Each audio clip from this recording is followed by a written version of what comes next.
नमस्कार। ज्येष्ठ मित्र मंडल द्वारा आयोजित आज 7वें एपिसोड में आए हुए उपस्थित समस्त अभ्यागतों का मैं हार्दिक स्वागत करती हूँ, अभिनंदन करती हूँ, अभिवादन करती हूँ। गुरुर् ब्रह्मा गुरुर् विष्णु गुरुर्देवो महेश्वरा गुरु साक्षात परब्रह्म तस्मै श्री गुरुवे नमः। हाल ही में परसों के दिन हमने गुरु पूर्णिमा का पर्व मनाया। कहते हैं कि मनुष्य को का अंतिम ध्येय होता है मोक्ष की प्राप्ति करना, और इस मोक्ष की प्राप्ति के लिए हमें गुरु के ज्ञान की आवश्यकता होती है। मोक्ष की प्राप्ति के लिए हमें मरना भी पड़ता है, अर्थात मृत्यु यह अटल सत्य है। जब मृत्यु यह अटल सत्य है तो फिर हमें मौत से डर कैसा? यही भाव इसी विषय पर विचार विमर्श करने हेतु आज हम यहाँ एकत्रित हुए हैं। इस कार्यक्रम में मैं आमंत्रित करना चाहूंगी हमारी संस्था के अध्यक्ष दादा अर्जुन दास जी आहूजा को। साथ ही स्क्रीन पर आमंत्रित करना चाहूंगी हमारे आज के कार्यक्रम के प्रमुख अतिथि महोदय सम्मानीय श्री मोहन जी सोनी, जो कि साउथ अमेरिका चिली से पधारेंगे। साथ ही आचार्य प्रमुख वक्ता के रूप में हमारे बीच उपस्थित है आचार्य ओम प्रकाश जी शास्त्री, जो कि अजमेर से हमारे साथ जुड़ने जा रहे हैं, और हमारी संस्था के कोषाध्यक्ष सम्मानीय श्री अशोक कुमार जी गांधी। प्रदीप भैया से निवेदन करना चाहूंगी कि इन समस्त अभ्यागतों को आप स्क्रीन पर लाएं और मैं उनका मंडल की ओर से हार्दिक स्वागत करती हूँ। दादा अर्जुन दास जी आहूजा। दीदी ए मालिक तेरे बंदे हम। ओके। किसी भी कार्यक्रम का शुभारंभ हम पूजा अर्चना द्वारा करते हैं, तो आइए हम स्टार्ट करने जा रहे हैं ईश वंदना ए मालिक तेरे बंदे हम।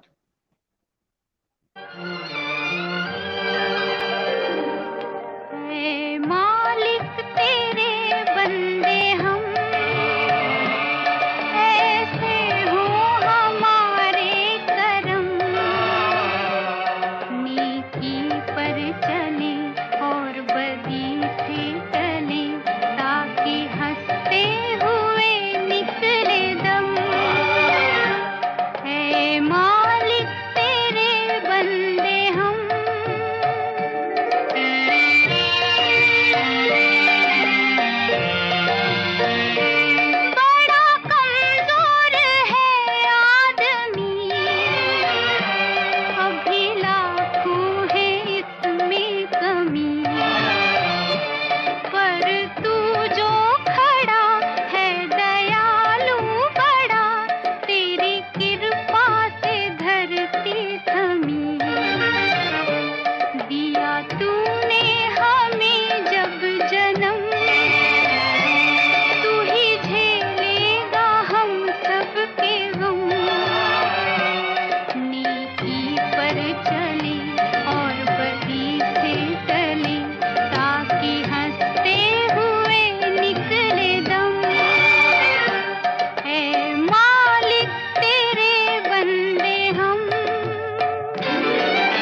17 वर्ष पूर्व हमारी संस्था का बीजारोपण किया गया था।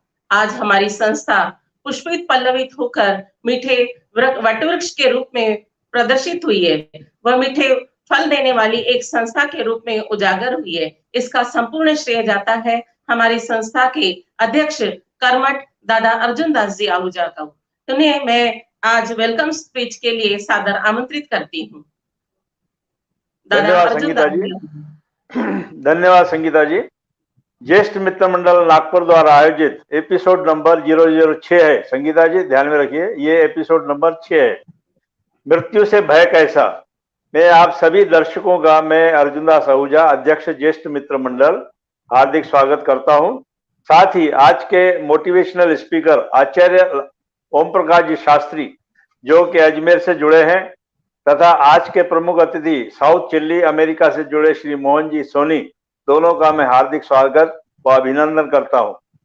दुनिया का यह सत्य है, जो व्यक्ति जन्म लेता है उसकी मृत्यु निश्चित है, फिर भी हम लोग मृत्यु से भयभीत होते हैं। यह एपिसोड राजा परीक्षित की कहानी पर आधारित है। मैंने इस कहानी को पढ़ा और मैं बहुत ही प्रभावित हुआ, इसीलिए इस विषय को हमने रखा और आचार्य जी से मैंने बातचीत की कि इस विषय पर आप प्रोग्राम रखिए। तो इसमें इसका सुंदर वर्णन आचार्य ओम प्रकाश जी शास्त्री करने वाले हैं। मैं सभी दर्शकों से निवेदन करता हूं, आप अपने कमेंट्स जरूर दें ताकि हमें हमारे कार्यक्रमों के विषय में पता चल सके और अच्छे से अच्छे कार्यक्रम देने का हम प्रयास करें। बहुत बहुत धन्यवाद। संगीता जी चलिए।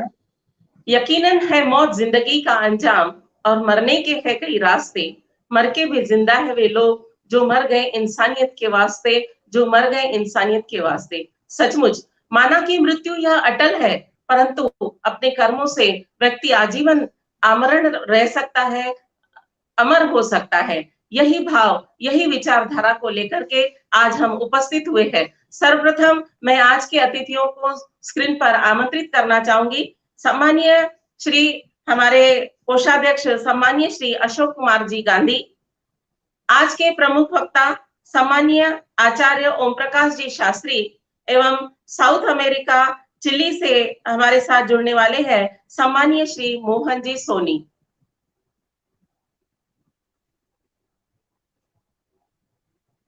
गांधी जी परिचय दीजिए। हाँ जी, अब मैं सम्मानीय श्री गांधी सर से निवेदन करना चाहूंगी कि वे हमारे आज के कार्यक्रम के प्रमुख अतिथि, प्रमुख वक्ता सम्मानीय श्री आचार्य ओम प्रकाश जी शास्त्री का परिचय हम सबसे कराएं। दोस्तों नमस्कार, मैं अशोक कुमार गांधी, ज्येष्ठ मित्र मंडल नागपुर का कोषाध्यक्ष हूँ और आज मुझे आचार्य ओम प्रकाश शास्त्री जी का संक्षिप्त जीवन परिचय देने का सुअवसर प्राप्त हुआ है। दोस्तों, आचार्य श्री ओम प्रकाश जी शास्त्री जी का जन्म 9 जुलाई 1988 को राजस्थान के अजमेर नगर में हुआ। लगभग 1.5 वर्ष की आयु में उन्हें स्वामी ब्रह्मानंद शास्त्री ने अपने दत्तक पुत्र व शिष्य के रूप में स्वीकार किया। तभी से उनका बचपन व शिक्षा दीक्षा आश्रम में एक विद्यार्थी की तरह आध्यात्मिक परिवेश में हुई।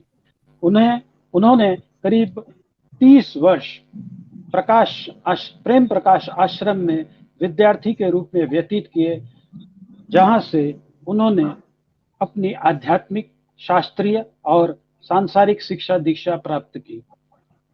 बाल्यकाल में उन्होंने अपनी स्कूली शिक्षा श्री रामेश्वरम विद्यापीठ नामक विद्यालय से प्राप्त की। तत्पश्चात उन्होंने अपनी स्नातक शिक्षा सम्राट पृथ्वीराज चौहान राजकीय महाविद्यालय अजमेर से अंग्रेजी साहित्य, भारतीय संगीत एवं दर्शन शास्त्र में उत्तीर्ण की। इसके बाद उन्होंने उसी महाविद्यालय से दर्शन शास्त्र, अंग्रेजी साहित्य व सिंधी साहित्य विषयों में अपनी स्नातकोत्तर शिक्षा पूर्ण की। वर्तमान में वे अपनी बीएड की शिक्षा ग्रहण कर रहे हैं। दोस्तों, आपने प्रेम प्रकाश आश्रम अजमेर में संचालित स्वामी वसंत राम सेवा ट्रस्ट के कोषाध्यक्ष के रूप में 12 वर्ष अपनी सेवाएं प्रदान की, जहां आपने अनेक धार्मिक व सामाजिक संस्थाओं से जुड़कर समाज सेवा में अनेक कार्य किए, जिनमें मुख्यतः ट्रस्ट द्वारा प्रेम प्रकाश आश्रम के नवीन भवन निर्माण में आपकी मुख्य भूमिका रही। इसके साथ ही ट्रस्ट द्वारा चलाए जाने वाले अन्य कार्यक्रमों में भी आपने काफी योगदान दिया, जैसे गरीब परिवार में अन्न वितरण, होनहार विद्यार्थियों को छात्रवृत्ति प्रदान करना, ट्रस्ट द्वारा संचालित अस्पताल एवं धर्मशाला आदि के संचालन इत्यादि में आपका महत्वपूर्ण योगदान रहा। इसके साथ ही आपने प्रेम प्रकाश आश्रम ट्रस्ट सूरत में भी उपाध्यक्ष के रूप में ट्रस्ट के सेवा कार्यों में महत्वपूर्ण भूमिका अदा की। आप एक प्रेरक वक्ता, मोटिवेशनल स्पीकर की हैसियत से भारत ही नहीं वरन विदेशों में भी अपने ऊर्जावान व्यक्तित्व से जनता में ऊर्जा प्रवाह किया, जिनमें मुख्यतः Bharat, Indonesia, Dubai, Singapore, Australia, Thailand, Malaysia, Nepal, चीन, हांगकांग इत्यादि में आपने प्रभावशाली व्यक्तित्व प्रदान किए। आध्यात्मिक क्षेत्र में ध्यान एवं दर्शन में आपकी विशेष रुचि रही है। ध्यान को लेकर आपका बड़ा सकारात्मक दृष्टिकोण है। इसके अतिरिक्त समाज सेवक के रूप में आपने कई सामाजिक संस्थाओं के साथ जुड़कर अपनी सेवा भावना को मूर्त दिया। वर्तमान समय में आप एक शिक्षक, एक प्रेरक वक्ता के रूप में आम जन से अपने व्यक्तित्व द्वारा ऊर्जा व ज्ञान का संचार करने का प्रयास कर रहे हैं, जिसमें आम जनजीवन में सकारात्मक बदलाव लाया जा सके। साथ ही आप सिंधु एकता मंच के अजमेर जिले के अध्यक्ष के रूप में भी अपनी सेवाएं दे रहे हैं। दोस्तों, अब मैं आमंत्रित करूंगा आचार्य श्री ओम प्रकाश जी को, और आप सबसे रिक्वेस्ट करूंगा कि उनके महत्वपूर्ण विचारों को आप सुने और फेसबुक के जरिए, आज फेसबुक लाइव के जरिए उन्हें मैक्सिमम कमेंट्स और अपने लाइक्स दें। धन्यवाद, नमस्कार। संगीता जी बोलिए। हाँ जी, हाँ। आज बरबसी मुझे इस गीत की याद आ रही है कि जिंदगी तो बेवफा है, एक दिन ठुकराएगी, मौत महबूबा है जो अपने साथ लेके जाएगी, मर के जीने की अदा जो दुनिया को दिखलाएगा, वो मुकद्दर का सिकंदर कहलाएगा, सचमुच वो मुकद्दर का सिकंदर कहलाएगा। आज इसी विचारधारा को हम सबके बीच में लेकर उपस्थित हो रहे हैं हमारे आज के कार्यक्रम के प्रमुख वक्ता आदरणीय ओम प्रकाश जी शास्त्री। मैं उन्हें अपने वक्तव्य के लिए सादर आमंत्रित करती हूँ। जी धन्यवाद, बहुत बहुत धन्यवाद आपका। आप सबने, खासकर अर्जुन दास जी ने, और आप जो भी इस संस्था के से जुड़े हुए यहाँ के पदाधिकारी हैं, आप सबने मुझे एक इस मंच पे बुलाकर एक मौका दिया है, अवसर दिया है कि मैं अपने आप को व्यक्त कर सकूं और अपने विचारों को पूरी देश दुनिया के सामने रख सकूं। और इससे पहले भी कई कार्यक्रमों में मैंने उपस्थित होकर के अपने विचारों को रखा है। आज का जो विषय है मुख्यतया मृत्यु से भय कैसा। जब मेरी अर्जुन दास जी से पहले बात हुई तो उन्होंने मुझे एक बहुत ही रोचक और इंटरेस्टिंग विषय दिया बोलने के लिए, मृत्यु से भय कैसा। अपने आप में इस विषय में इतनी व्यापकता है क्योंकि आज का इंसान हर वक्त, हर समय मृत्यु से डरता है, और मृत्यु से डरने के कारण ही आप इस संसार में देखेंगे कि आज जो ये काल चल रहा है, जो समय चल रहा है, जिसे हम कोरोना काल कह रहे हैं, कोरोना का समय है, पता नहीं कब कौन इंसान किस वक्त चला जाए, उसका कोई भरोसा नहीं है। और इस डर की वजह से हम लोग अपने अपने घरों में रहने को कैद हैं, मजबूर हैं। और जब तक ये काल चलेगा, पता नहीं कब तक चलेगा, साल तक चलेगा, 2 साल चलेगा, जीवन भर चलेगा, या हो सकता है हमें इस बीमारी के साथ अब एडजस्ट करके जीवन जीना सीखना होगा। उससे रिलेटेड ये विषय, मृत्यु से भय कैसा, इसके पीछे भी एक कहानी है, बहुत सुंदर सी एक कहानी है, दृष्टांत है श्रीमद् भागवत का, कि जब राजा परीक्षित सुखदेव मुनि के पास गए और वो उनसे श्रीमद् भागवत का ज्ञान प्राप्त कर रहे थे।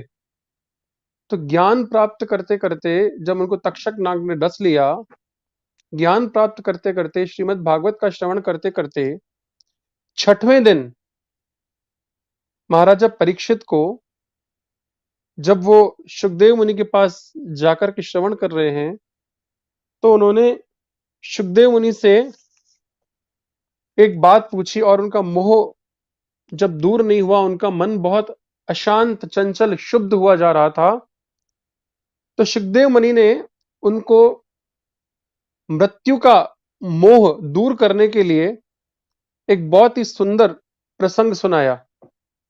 सुखदेव मुनि महाराजा परीक्षित से कहने लगे, हे राजन, एक जंगल में एक राजा शिकार खेलने के लिए गया। शिकार खेलते खेलते वो जंगल में भटक गया और भटकते भटकते उसे शाम हो गई। जैसे ही शाम हुई, भयानक सा जंगल था, राजा वहां पे बहुत घबराने लगा और किसी आश्रय की तलाश करने लगा। अपना सर ढकने के लिए, अपना सिर छुपाने के लिए एक जगह की तलाश करने लगा। जगह की तलाश करते करते राजा को एक झोपड़ी दिखी और उस झोपड़ी में एक बहेलिया रहता था।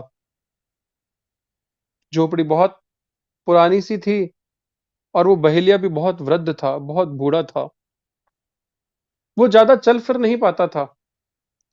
जैसे ही राजा को झोपड़ी दिखी, तो राजा के मन में आशा की किरण फूट पड़ी। उसने सोचा कि आज रात के आश्रय का इंतजाम तो हो ही जाएगा, क्यों ना मैं आज रात को इस झोपड़ी में विश्राम करके अपनी आज रात काट लूं, और सुबह जैसे ही मुझे मेरे साथी मिलेंगे तो मैं अपने राजमहल को लौट जाऊंगा। तो राजा ऐसी आशा के साथ उस बहेलिये के पास गया और बहेलिये के पास जाकर कहने लगा कि भाई, मैं एक राजा हूं, आज रात को शिकार खेलते खेलते मैं यहाँ पे भटक गया हूं। आज कृपया करके एक उपकार मेरे ऊपर कर दो कि मुझे आज रात को इस झोपड़ी में रहने की आज्ञा दे दो। अब उस झोपड़ी किस प्रकार की झोपड़ी थी, उसका वर्णन मैं आपको कह के सुनाता हूं। बहुत पुरानी झोपड़ी थी जिसमें बहुत दुर्गंध थी, और दुर्गंध की वजह क्या थी कि वो बहेलिया ज्यादा चल फिर नहीं पाता था, तो उसने उसके पास में ही, झोपड़ी के अंदर ही अपना मलमूत्र त्यागने का एक स्थान बना रखा था, जिसे हम शौचालय कहते हैं। एक तो उसकी दुर्गंध, और जो भी प्राणी वहां से गुजरता था वो बहेलिया उसे मार करके उसका मांस उसने उस झोपड़ी के ऊपर लटका रखा था, तो उसकी भी दुर्गंध। इतनी दुर्गंध थी कि वहां किसी आम इंसान का 5 मिनट रुकना भी दुष्कर हो जाता। परंतु राजा को तो आश्रय लेना था, उसको रात गुजारनी थी। उसने सोचा मुझे क्या करना है, जैसे तैसे करके आज रात को मैं गुजार लेता हूं और कल सुबह तो मैं चला ही जाऊंगा। जब उसने बहेलिये से ये बात कही, तो बहेलिया उसे कहने लगा कि हे राजन, मैं तुम्हें आश्रय तो दे दूं, मुझे कोई आपत्ति नहीं है, परंतु एक तकलीफ है। यहां जो भी आता है वो व्यक्ति इस स्थान से इतना अभिभूत हो जाता है, इतना प्यार करने लगता है कि दूसरे दिन वो जाने की नहीं करता। और इसी बात की वजह से मेरी कई बार बहुत लोगों से कहा सुनी हो गई है। तो राजा ने कहा, ऐसी बिल्कुल भी बात नहीं है, मैं आपसे वादा करता हूं कि मैं कैसे भी करके आज की रात मुझे आप यहां निकालने की आज्ञा दे दें, सुबह मैं कैसे भी करके यहां से चला जाऊंगा। मुझे यहां पे रहने में कोई इतना सा भी इंटरेस्ट नहीं है, मेरी कोई रुचि नहीं है। फिर हुआ यूं, उस बहेली ने भी दया करके राजा को आश्रय दे दिया रहने के लिए। जब उस बहेलिये ने आश्रय दिया, पूरी रात राजा ने अपनी नाक बंद करके जैसे तैसे करके गुजारी, और दूसरे दिन सुबह जब जाने का समय आया तो बहेलिये ने कहा, राजन सुबह हो गई है, अब आप अपने चलने का प्रबंध करो। तो राजा के मन में पता नहीं ऐसा क्या हुआ, उस झोपड़ी में क्या जादू था कि दूसरों की तरह ही राजा भी वहां से जाने में आनाकानी करने लगा और समझने लगा कि ये स्थान मेरा ही है। जब बहेलिये ने उसे जाने के लिए कहा और राजा जाने को तैयार नहीं हुआ तो उन दोनों में बहुत कहासुनी हो गई। कहासुनी होने के बाद उस राजा ने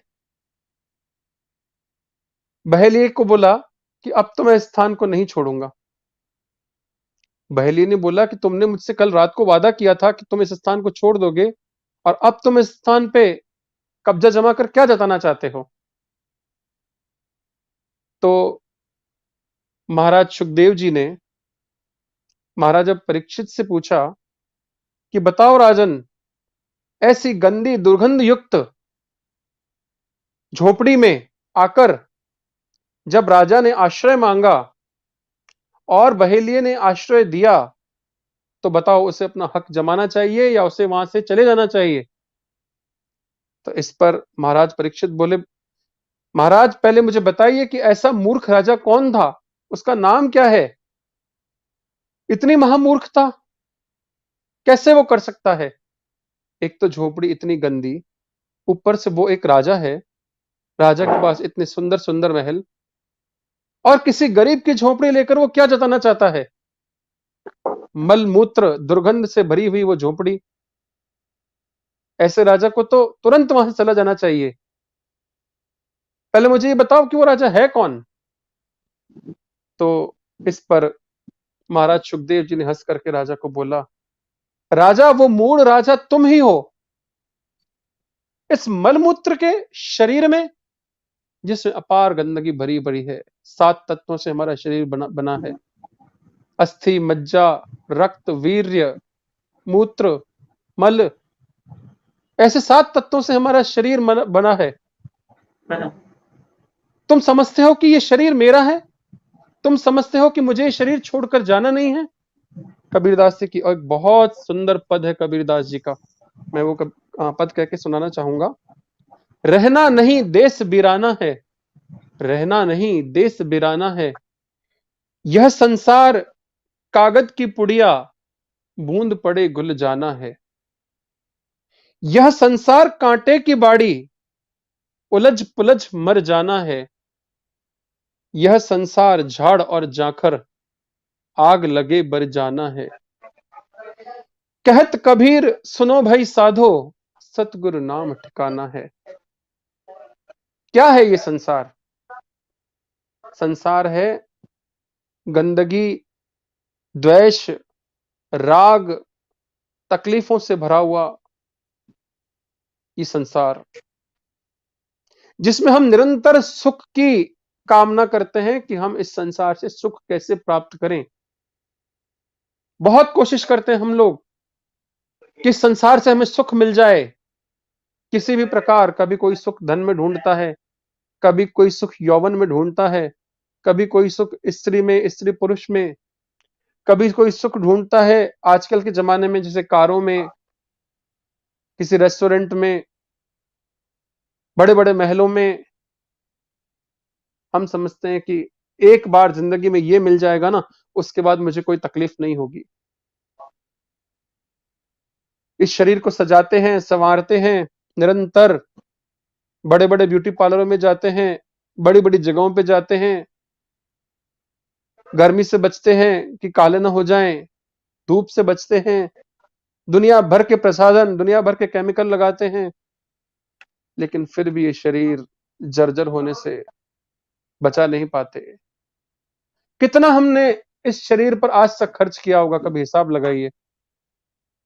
सैकड़ों, लाखों, करोड़ों रुपए इस शरीर को सजाने में, संवारने में, खाने में, पीने में खर्च कर देते हैं। कहते हैं कि बकरा जब ईद के लिए कटता है तो उसको बहुत खिलाया जाता है, बहुत पिलाया जाता है, पर उस बकरे की मृत्यु तो निश्चित है, उस बकरे को तो मरना ही है। उस बकरे को यह पता नहीं होता कि मुझे किसके लिए तैयार किया जा रहा है। उस बकरे को जब ये बता दिया जाएगा, जब उसे ये ज्ञान हो जाएगा कि मुझे मरना है, जिस दिन ईद आएगी उस दिन मुझे अपने प्राण त्यागने पड़ेंगे, उस दिन मुझे काट दिया जाएगा, तो उस बकरे की स्थिति क्या होगी? हम भूल जाते हैं कि हम मरेंगे भी, और पाप भी इसीलिए करते हैं कि हम भूल जाते हैं कि हम मरेंगे भी कि नहीं मरेंगे। अगर हमें यह हमेशा याद रहे कि हमको मरना है, मौत अपना याद कर लो, तीं भुलाओ ना कभी, जान मन में मरण का दिन निकट आया है अभी, समझो कि मैं आज नहीं, अभी की अभी मेरी मृत्यु निश्चित है। यही तो जीवन है, और यही तो बुद्ध कहते हैं, इसी को तो बुद्ध मोक्ष कहते हैं। जीना कब तक है मुझे नहीं पता, क्या पता अभी मृत्यु हो जाए। जब बुद्ध से पूछा गया, बुद्ध ने घर छोड़ा, कि इतने जवान व्यक्ति, इतने सुंदर व्यक्ति, तुम एक राजा हो, तुम एक युवराज हो, तुमने अभी जीवन को जिया ही क्या है, तुमने अभी क्या राज्य किया है? इतनी सुंदर स्त्री, इतना सुंदर बच्चा, इतना सुंदर राज्य, तुम्हें बताओ तो सही, कमी क्या है तुम्हारे भीतर? तुम्हारे लिए क्या कमी है? हम उसका भी प्रबंध किए जाते हैं। तो बुद्ध ने एक बहुत अच्छी बात कही। बुद्ध ने कहा, कमी तो कुछ नहीं, पर जब से मैंने देखा है कि कोई स्त्री बूढ़ी होती है, जब से मैंने देखा है कि फूल मुरझाते हैं, जब से मैंने देखा है कि कोई बीमार होता है, जब से मैंने देखा है कि अर्थी भी उठती है, जब से मैंने देखा है कि मृत्यु भी होती है, तब से मेरा इस जीवन से कोई मोह नहीं रह गया।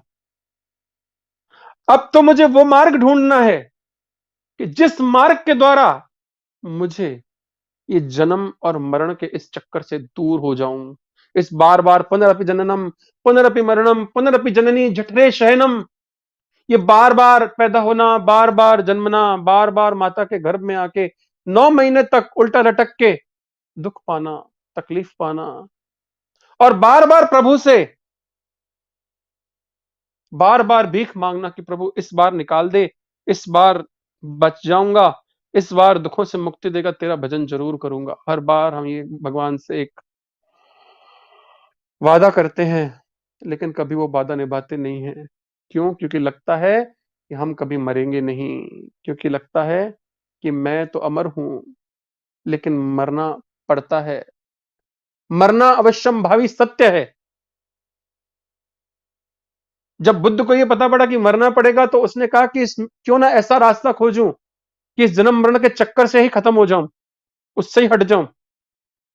तो बुद्ध ने सोचा कि ऐसा कौन सा मार्ग है, तो बुद्ध को ऐसा मार्ग मोक्ष के रूप में मिला। तो बुद्ध ने कहा कि क्यों ना मैं जीते जी ही मर जाऊं, तो बार बार मरना ना पड़े। बुद्ध और शंकराचार्य वेदांत दर्शन में कहते हैं कि मोक्ष को जीते जी प्राप्त किया जा सकता है, जीवन मुक्ति संभव है। बाकी सब दर्शन कहते हैं कि जीवन मुक्ति संभव नहीं है, मोक्ष मरने के बाद ही मिलेगा। लेकिन शंकराचार्य और बुद्ध कहते हैं कि नहीं, मोक्ष जीते जी भी मिल सकता है, संभव है। और इस जीवन को ही इतना सुंदर बना दो, इस जीवन को ही इतना आनंदमय बना दो कि मरने का इंतजार ही ना करना पड़े। कल क्यों मरो, आज ही मर जाओ ना। जब ये सोचो कि संसार में अभी तो मरने का भय हमारे सामने है, रोज के रोज कोई ना कोई व्यक्ति मर जाता है, तो हमको थोड़े समय के लिए दुख होता है। मृत्यु एक इंडिकेशन है कि तुम भी जाओगे, तुम भी यहां परमानेंट नहीं हो, तुम भी जाओगे। जीवन क्षण भंगुर है।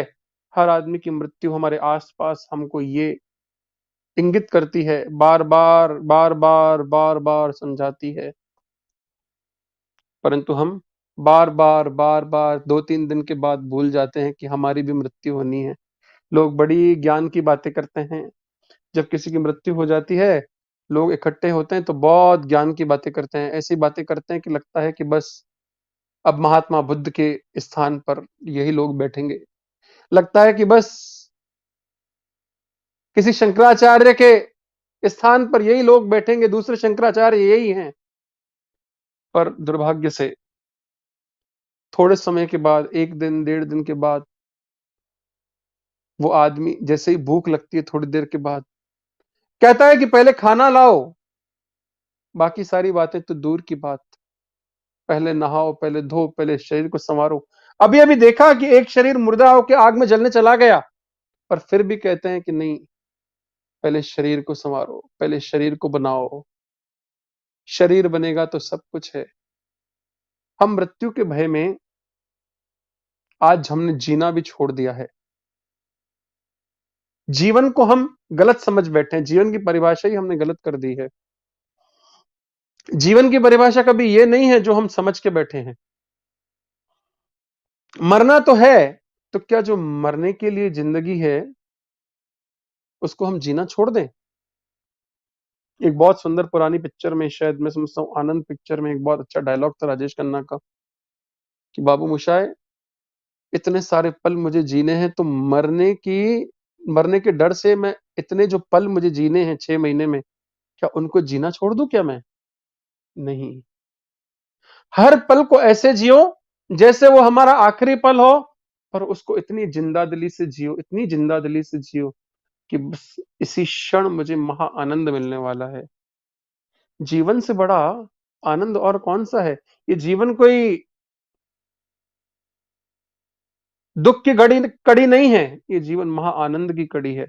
बस हमको समझने की देर है। हम समझते नहीं है ना, इसीलिए दुख पाते हैं।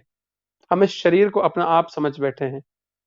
हम सोचते हैं कि ये शरीर जो हमारा है ना, जैसे कोई आम व्यक्ति किसी राजा के महल की दीवार को छू करके रोज उसको जाए, राजा की महल की परकोटे की दीवार को रोज छुए और कहे कि ये महल मेरा है, मैं ही महल हूं, मैं ही राजा हूं। ये बात कहां तक सत्य है? ये बात कहां तक उचित है? वो क्यों भूल जाता है कि ये महल उसका नहीं है? वो तो सिर्फ इस दीवार को छू रहा है। हम भी इस परकोटे के पीछे इतने पागल हो गए हैं, हमको भी लगता है कि बस हम शाश्वत हो गए हैं, हम कभी मरेंगे नहीं। पर इसके भीतर बैठा जो आत्मन है ना, शाश्वत तो सिर्फ वो है। भगवान ने गीता में लिखा है, न जायते न म्रियते, ना वो जन्मता है और ना वो मरता है।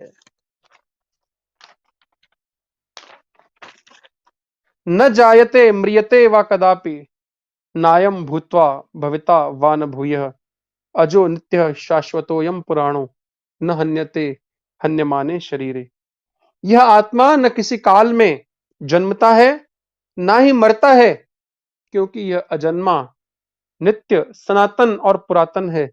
शरीर के मारे जाने पर भी यह मरता नहीं है। हम इस संसार में आए हैं तो मरने के लिए नहीं आए हैं। हम एक यात्री की तरह इस संसार में आए हैं। जैसे एक यात्री होता है तो वो एक शहर छोड़ता है तो कोई वो मर नहीं जाता है, वो एक शहर पे घूम के फिर चला जाता है। हम इस शरीर में घूमने ही आए हैं। जो आत्मा है वो तो कभी मरेगी नहीं, वो तो शाश्वत है। इसी बात को ही हमको अपने जीवन में इस बात को बिल्कुल पक्का कर लेना है कि हमारी आत्मा कभी मरेगी नहीं। क्यों नहीं मरेगी? उसका भी एक कारण है, क्योंकि आत्मा बहुत सूक्ष्म है। देखो, 3 तरह के शरीर होते हैं हमारे अंदर।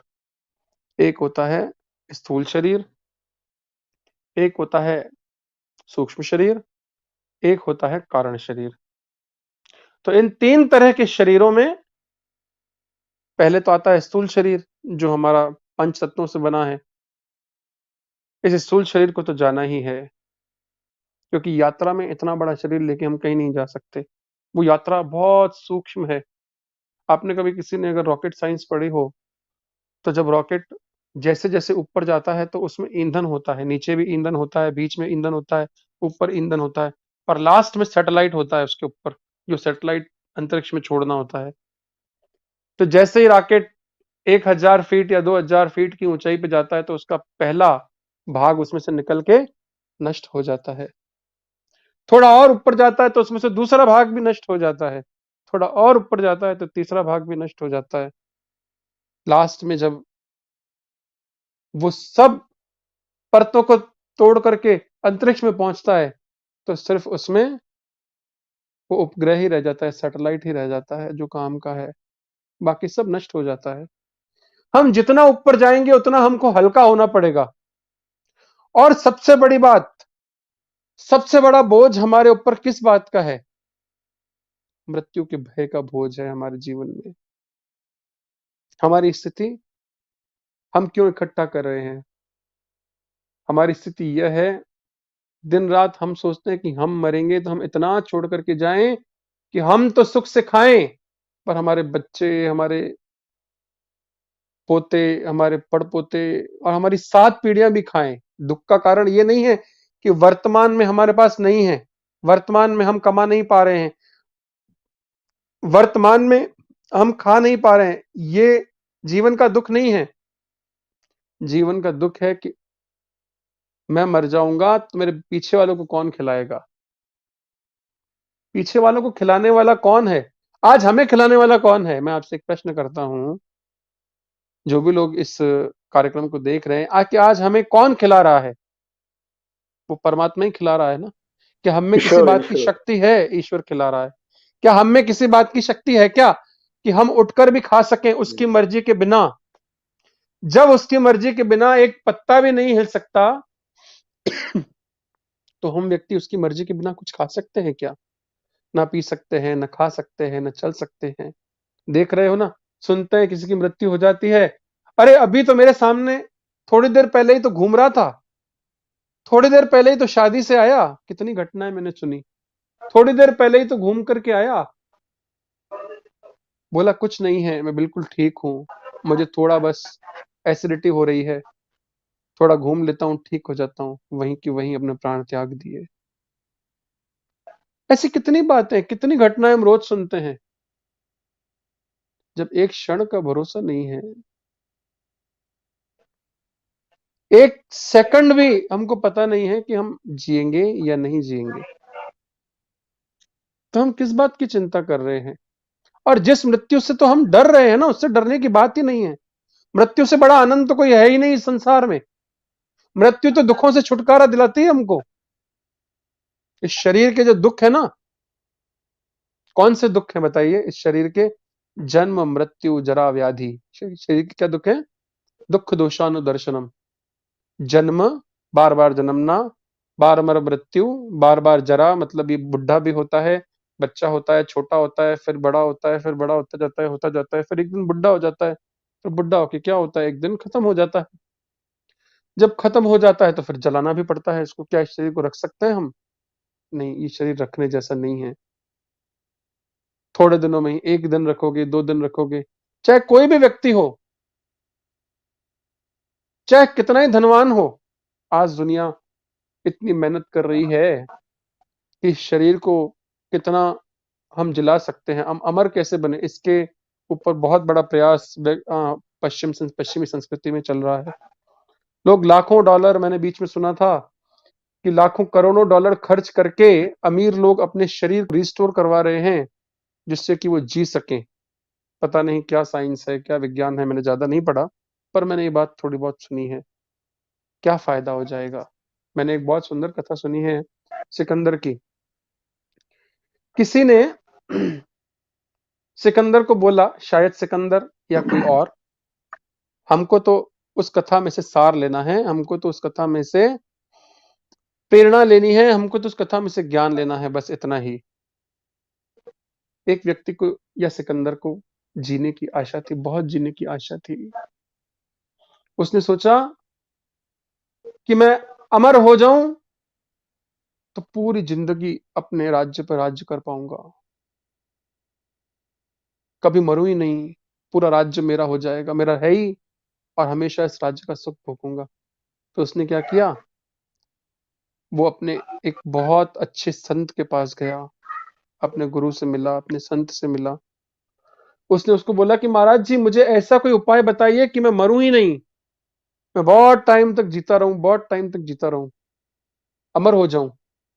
तो संत ने कहा, ठीक है, अगर तुझे ऐसा कोई उपाय चाहिए तो इस पर्वत पे चला जा। उस पर्वत पे, हिमालय की कंदराओं में एक गुफा में एक व्यक्ति बैठा है, उससे जाकर के मिल। जैसे ही तू उसके पास जाएगा वो तुझे ऐसी चीज दे देगा कि तू कभी मरेगा ही नहीं। वो गया व्यक्ति ढूंढता ढूंढता ढूंढता ढूंढता उस पर्वत पे गया, उस गुफा में गया, उस व्यक्ति से मिला। जैसे ही वो उस गुफा में उस व्यक्ति से मिला, वो व्यक्ति उसको देख करके खुशी से नाचने लगा, बावला हो गया खुशी से, ऐसा बावला हो गया, ऐसा बावला हो गया। स्वागत है तुम्हारा सिकंदर, स्वागत है मेरी गुफा में, स्वागत है। बहुत समय से मैं तुम्हारी बाट जो रहा था, बहुत समय से मैं तुम्हारा इंतजार कर रहा था कि तुम आओगे। अब तुम आ गए हो, मेरी सारी चिंताएं दूर हो गई। अब तुम आ गए हो, मेरे सारे झंझट दूर हो गए। तो सिकंदर ने कहा, भैया ऐसे क्या झंझट हैं तुम्हारे? तुम इस गुफा में आराम से बैठे हो, अमरता का फल तुम्हें मिला हुआ है। तो उस व्यक्ति ने कहा सिकंदर से, सिकंदर देख रहे हो मेरे सर पे एक चक्कर घूम रहा है? बोला हाँ। बोला इससे पहले जब मैं आया तो ये चक्कर किसी और के पास था, वो भी व्यक्ति अमर था, मैं भी तुम्हारी तरह अमरता की खोज में यहाँ आया। जैसे ही मैं यहाँ आया, उस व्यक्ति ने अपने सर पर से चक्कर हटा के मेरे सर पे डाल दिया, और मैं भी बड़ी अमरता के सपने देखता था कि मैं पूरी जीवन जी करके बहुत खुश रहूंगा। पर सिकंदर सच बात तो बताऊं तुम्हें, तब से लेकर आज तक मैं सुखी नहीं रहा हूं। तब से लेकर आज तक मैं मरने की रोज भीख मांगता हूं। शरीर पूरा खत्म हो चुका है, मन पूरा खत्म हो चुका है, मन को भी अब जीने की इच्छा नहीं है। पर नहीं, मृत्यु नहीं होती, मैं मृत्यु की भीख मांग रहा हूं। तुम्हें चाहिए? बहुत खुश हूं मैं, तुम आए हो तो अब शायद ये तुम लेके ही जाओगे, और मैं तुम्हें दूंगा, मैं मुक्त हो जाऊंगा। तुम्हें बहुत बहुत धन्यवाद यहाँ आने के लिए। इतना सुनते ही सिकंदर पीछे मुड़ के भागने लगा। उसने कहा, सिकंदर कहाँ जाते हो? तो सिकंदर ने कहा, अब मुझे ये चक्र नहीं चाहिए, अब मुझे अमर नहीं बनना। तुम्हारी स्थिति देख के मैं पहले से ही बहुत डर गया हूं। सिकंदर भागा और बाहर भाग के सीधा ऐसी दौड़ लगाई कि उस इंसान की नजरों से जल्द दूर हो गया, कहीं मैं न फंस जाऊं। तभी सिकंदर ने मरते वक्त दोनों हाथ खोल दिए कि एक दिन बिक जाएगा माटी के मोल, जग में रह जाएंगे प्यारे तेरे बोल, और कुछ रहेगा ही नहीं, चला जाऊंगा मैं भी। दोनों हाथ खाली करके, सिकंदर तो ऐसे गया था दोनों हाथ खाली करके। क्यों? उसे पता था कुछ साथ नहीं जाना। जब कुछ साथ नहीं जाना कि कल मरो कि आज मरो, क्या फर्क पड़ता है? जब मरना ही है तो कल मरो या आज मरो, हमेशा तैयारी करो, तैयारी हमेशा रखो। ये यात्रा ऐसी है, कभी भी बुलावा आएगा तो जाना ही पड़ेगा। पर इस तैयारी के पीछे ये मत भूल जाओ कि जिंदगी जीना ही छोड़ दो। डरना नहीं है मृत्यु से, मृत्यु को समझना है। जो बच्चे एग्जाम से डर जाते हैं वो या तो आत्महत्या करके मर जाते हैं, या टेंशन में जो याद किया होता है वो ही भूल जाते हैं। पर जो बच्चे इस बात को समझते हैं कि एग्जाम तो देना ही है, परीक्षा तो देनी ही है, तो क्यों ना इस परीक्षा की घड़ी को याद करके अपनी तैयारी से, अपने अभ्यास से खुशी खुशी हंसते खेलते एग्जाम दे जाते हैं तो टॉप कर जाते हैं। कभी भी जिंदगी में तनाव नहीं लेना है, मृत्यु का भी तनाव नहीं लेना है, जीने का मरने का तनाव नहीं लेना है। जो यात्रा है, मैंने सुना कि जब एक संत था, सूफी फकीर था, वो जब मरा तो उसने अपनी वसीयत में लिखा कि जब मैं मरूं तो मेरे जेबों में इतने पटाखे भर देना, इतने पटाखे भर देना, तो जब मुझे जलाओ तो सारे पटाखे छूटने चाहिए। तब पता पड़ना चाहिए कि इस व्यक्ति का जीवन एक उत्सव था। जीवन को ऐसा बना लो कि तुम्हारा जीवन ही उत्सव बन जाए, कि रोज रोज के उत्सव नहीं, एक एक क्षण हमारा उत्सव बन जाए। ऐसा आनंद हो, ऐसा आनंद हो, ऐसा आनंद हो कि रोज उठे तो ऐसी नींद खत्म हो जाए। मृत्यु भी नींद से अलावा और कुछ नहीं है। रात को सोते हैं, सुबह उठते हैं, वैसे मृत्यु में भी ऐसा ही होता है। सोते हैं फिर किसी और जन्म में उठते हैं। ये आत्मा को जैसे वस्त्र बदलने की तरह मृत्यु और जीवन है। बस हमको तो समझना यही है कि इस हाड़ मांस के शरीर में, जैसा हम इस सुंदर दृष्टांत में सुन करके आए कि मृत्यु से भय कैसा। राजन, तुम ये मत सोचो कि हाड़ मांस के शरीर को लेकर के कितना जियोगे? चलो जीवन मिल भी गया तो करोगे क्या? जिंदगी से बहुत जल्दी इंसान बोर हो जाता है। मैंने एक सत्य घटना सुनी थी। बॉम्बे का एक वृद्ध व्यक्ति था जो 98 साल का था और उसका इंटरव्यू आया था किसी मैगजीन में, मैंने पढ़ा था। वो भीख मांग रहा था। उसने इंटरव्यूअर से बोला कि मैं प्रभु से, भगवान से, शायद मुसलमान था, तो मैं अल्लाह से, खुदा से रोज भीख मांगता हूं कि प्रभु खुदा मेरा समय पूरा कर दे, मुझे मृत्यु दे दे, क्योंकि शरीर जर्जर हो चुका है, न उठ सकता हूं, न बैठ सकता हूं, न खा सकता हूं, न पी सकता हूं। तो ऐसे शरीर से भी क्या करना? ऐसे शरीर में कौन सी रुचि? जीना कोई बड़ी बात नहीं है। इस जिंदगी को सुंदर बनाना। देखो, घर तो हर कोई बनाता है, पर उस घर को कोई कितना सुंदर बना सकता है, सारी कीमत उसी की होती है। घर बहुत अच्छा है और उस घर में रहने वाले व्यक्ति भी तो अच्छे होने चाहिए। अगर आप ऐसी कल्पना करें कि एक व्यक्ति का घर बहुत सुंदर हो पर उसके कर्म अच्छे नहीं हो, तो क्या होगा? क्या उस व्यक्ति की कहीं पे सराहना होगी? उस व्यक्ति की कहीं सराहना नहीं होगी। धन तो बहुत है, सुंदरता तो बहुत है, बहुत सुंदर है व्यक्ति, स्त्री बहुत सुंदर हो पर वैश्या हो तो क्या उसकी सराहना होगी? क्या कोई उससे बात करना चाहेगा? क्या कोई उसके पीछे जाना चाहेगा? नहीं जाना चाहेगा। क्यों? क्योंकि आचरण ही इंसान को सबसे कीमती बनाता है। हमारा आचरण ही हमारे जीवन का निर्माण करता है। जैसा हमारा आचरण होगा वैसा हमारा जीवन होगा। किसी ने बहुत खूब लिखा है कि अगर कोई व्यक्ति मर जाए और पीछे चलने वाले लोग सिर्फ उसे गालियां ही देते जाएं, तो उस व्यक्ति का जीवन किसी काम का नहीं है। उसी व्यक्ति का जीवन सफल है जो आदमी जाए और लोग उसके पीछे उसकी सराहना करते जाएं कि वाह क्या व्यक्ति था। जीते जी भी उसने सबको आनंद पहुंचाया और मृत्यु के बाद भी। देखो, हम अगर एक फूल अपने हाथ में रखते हैं, बहुत खुशबूदार फूल होता है, तो कई बार हम उसको फेंक देते हैं, कई बार हम उसको प्रभु के चरणों में अर्पित करते हैं।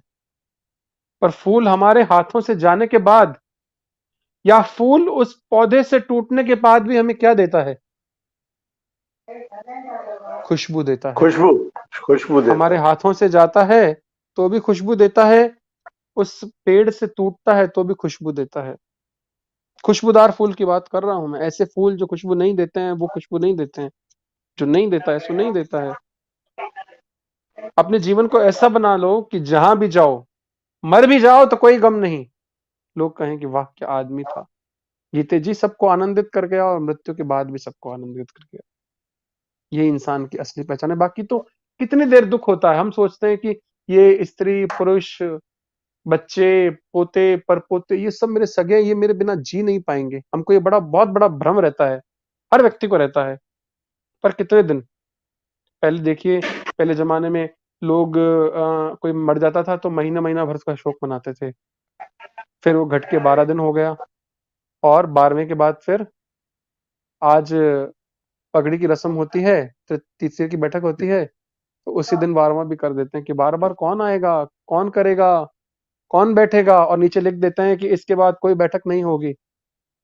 और एक समय ऐसा आएगा, देखना, ये भी देखना, ये मेरे वचन है, ये भी देखना। जो देख पाएंगे, जो रहेंगे जिंदा, वो देखेंगे कि जिस दिन इंसान मरेगा उसी दिन उसको जलाएंगे, उसी दिन उसकी एक बैठक हो जाएगी, उसी दिन उसका 12वां हो जाएगा। आज ही उसको बाय बाय कर दो। कौन 12 दिन बैठेगा? किसको पड़ी है? किसी को किसी से लेना देना नहीं है। स्वामी राम सुखदास जी महाराज का एक बहुत सुंदर वचन था कि बांस भी तैयार है, मूंज भी तैयार है,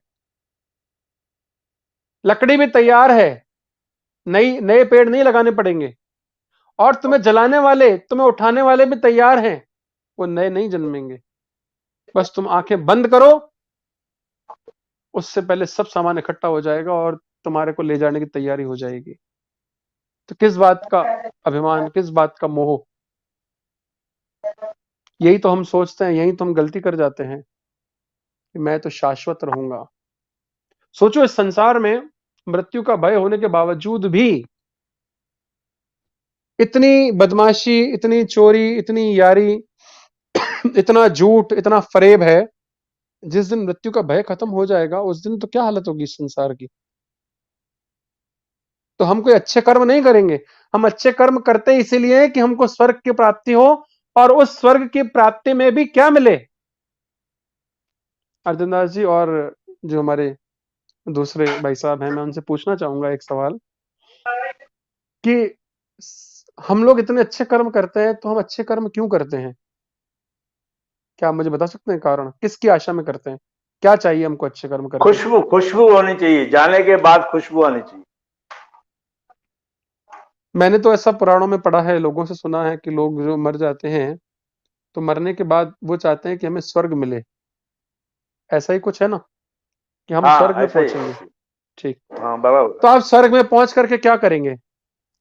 सपोज हम पहुंच गए, मैं मान लेता हूं कि हम स्वर्ग में पहुंच गए, तो स्वर्ग में पहुंच करके क्या होता है? स्वर्ग में थोड़ा मुझे आप वर्णन बताएंगे, स्वर्ग में क्या होता है? आप ही बता सकते हैं। आप ही बता सकते आज स्वर्ग का वर्णन पढ़ेंगे किसी भी स्क्रिप्चर में, किसी भी पुराण में, किसी भी शास्त्र में, तो वहां पे नर्तकियां नृत्य कर रही हैं, सुरा है, सुंदरी है, सुंदर भवन बना हुआ है, बहुत बड़े महल हैं, इंसान को मरने का कोई भय नहीं रहता। इस प्रकार का वर्णन।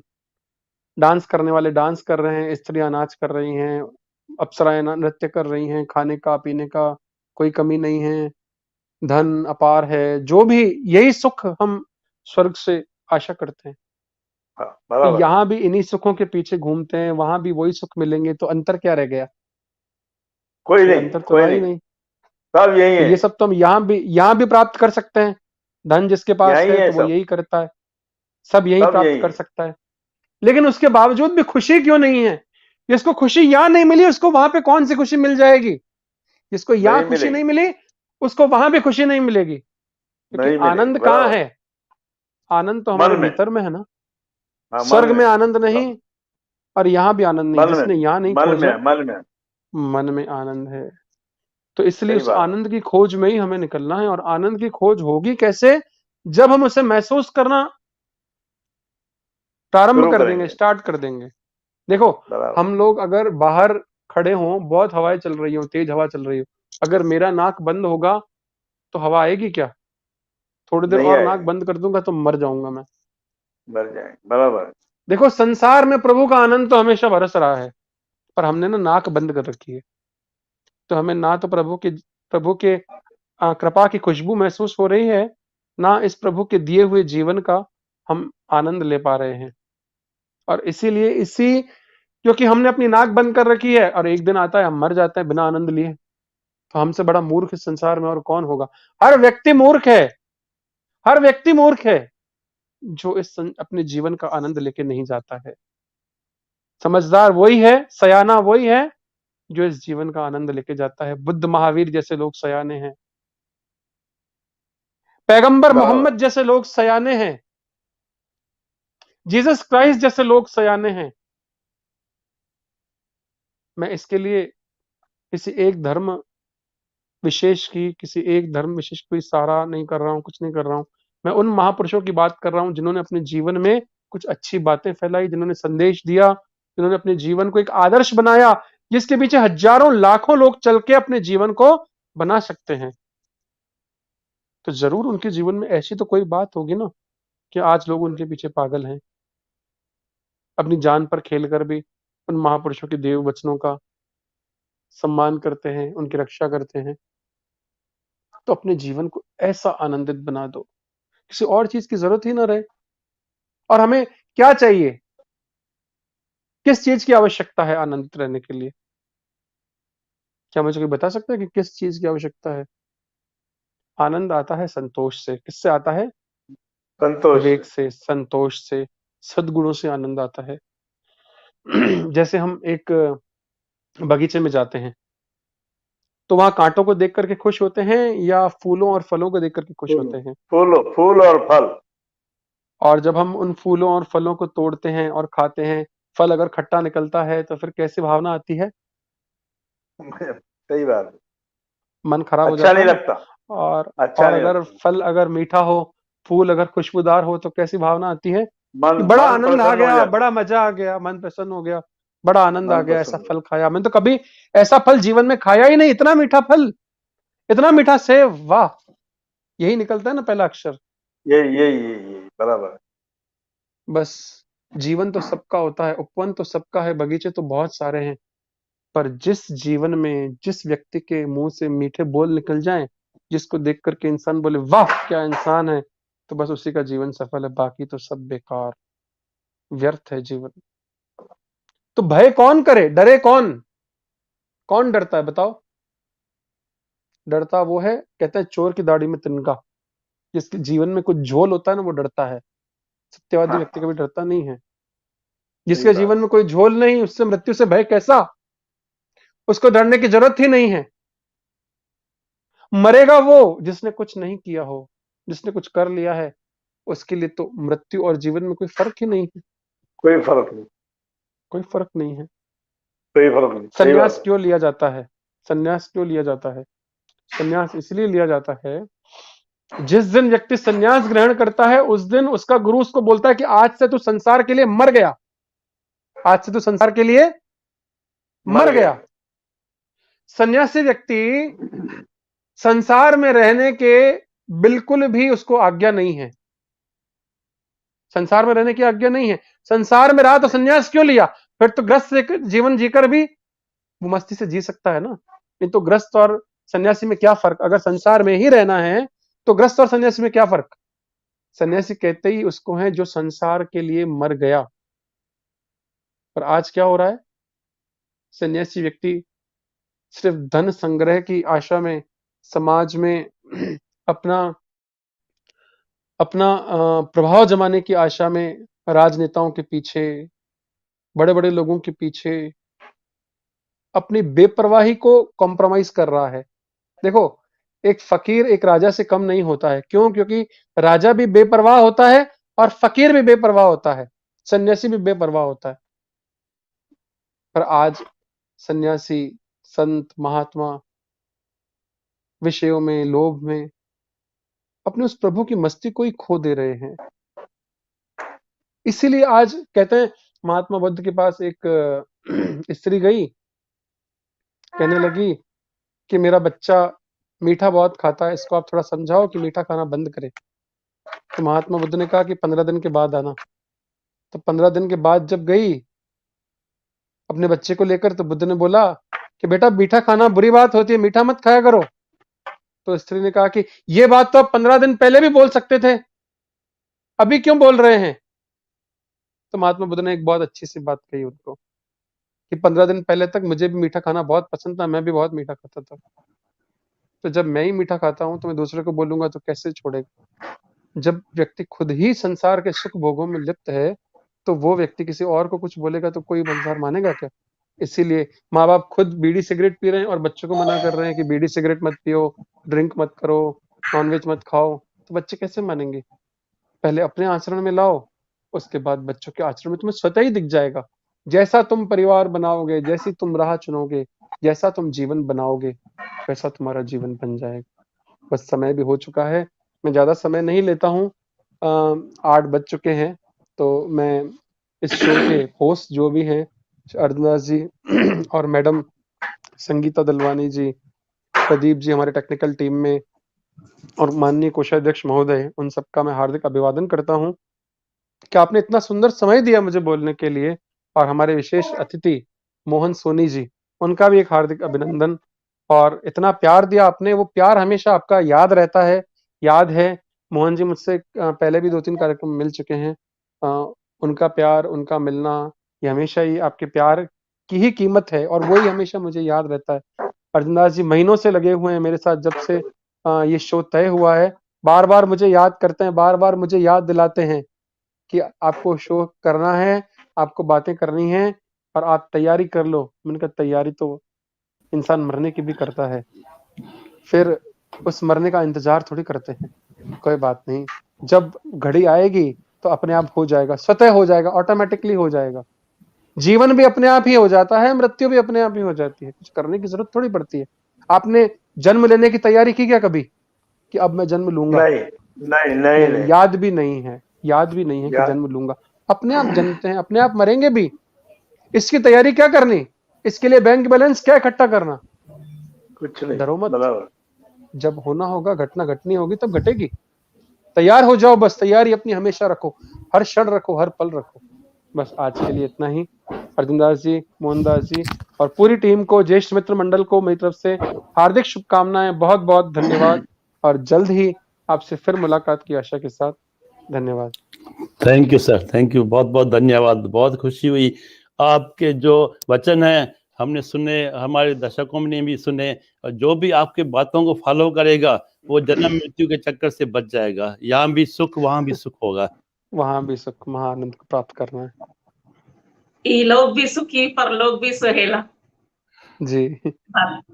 आपके सचमुच ऐसे ज्ञानी व्यक्तित्व के धनी को हम अपने बीच पाकर अत्यंत हर्ष का अनुभव कर रहे हैं। और सम्मानीय श्री सोनी जी ने भी यथार्थी बात कही है कि सचमुच जो उनके आदर्शों को, उनके वक्तव्यों को अपने जीवन में आचरण करेगा वह निश्चित ही यहाँ पे भी सुखी बनेगा और परलोक में भी सुखी बनेगा। अब मैं कार्यक्रम की अंतिम औपचारिकता आभार प्रदर्शन हेतु आमंत्रित करना चाहूंगी हमारी संस्था के अध्यक्ष दादा अर्जुन दास जी आहूजा को। धन्यवाद संगीता जी। आज के मृत्यु से भय कैसा, इसके प्रस्तुतकर्ता आचार्य ओम प्रकाश जी शास्त्री को उनके द्वारा शानदार प्रस्तुतिकरण के लिए अलग अलग उन्होंने वृत्तांत बताए, उनको मैं विशेष धन्यवाद देता हूं। साथ ही हमारे आग्रह को स्वीकार करते हुए मोहन के सोनी ने उपस्थित रहकर हमारा सम्मान बढ़ाया है और आगे भी हमारे साथ वो जुड़े रहेंगे। मोहन जी सोनी से मैं निवेदन करता हूं आगे भी वो हमारे साथ जुड़े रहेंगे। और मैं इसी कार्यक्रम के सौजन्यकर्ता ई ब्लॉक के श्री भूषण कुमार खूबचंदानी का भी मैं हृदय से आभारी हूं। वे भी हमें हमेशा सहयोग देते रहते हैं। साथ ही इस कार्यक्रम के टेक्नीशियन श्री प्रदीप जी जोधानी, उनको भी मैं धन्यवाद देता हूं, जिनके कारण यह हमारे कार्यक्रम सुचारू रूप से चल रहे हैं।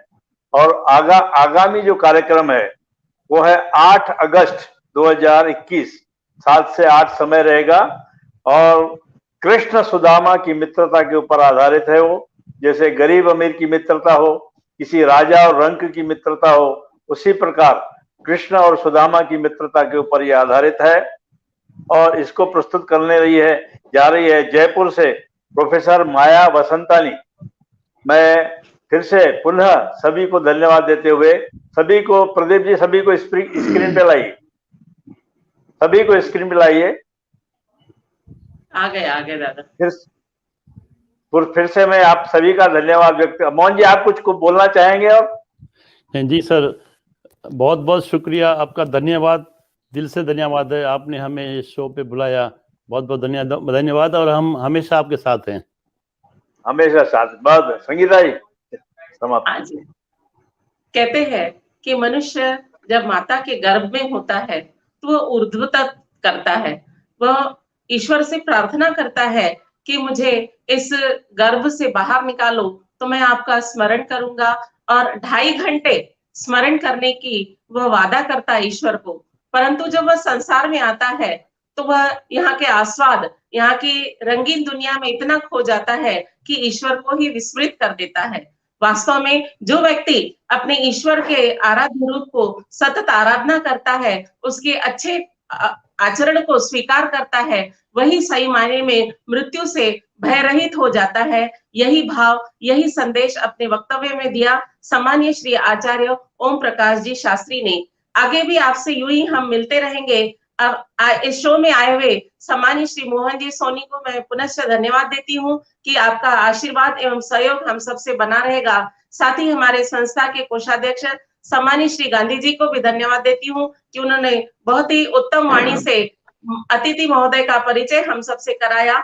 आप सभी ने इस कार्यक्रम को बड़े ही ध्यान से सुना, अपना स्नेह और सहयोग हमारे साथ यूं ही बना के रखे एवं कमेंट्स करे, ऐसे अनुमोदन कर मैं आज का कार्यक्रम यही समाप्त हुआ, ऐसी घोषणा करती हूँ। धन्यवाद। जय हिंद, जय भारत। जय भारत।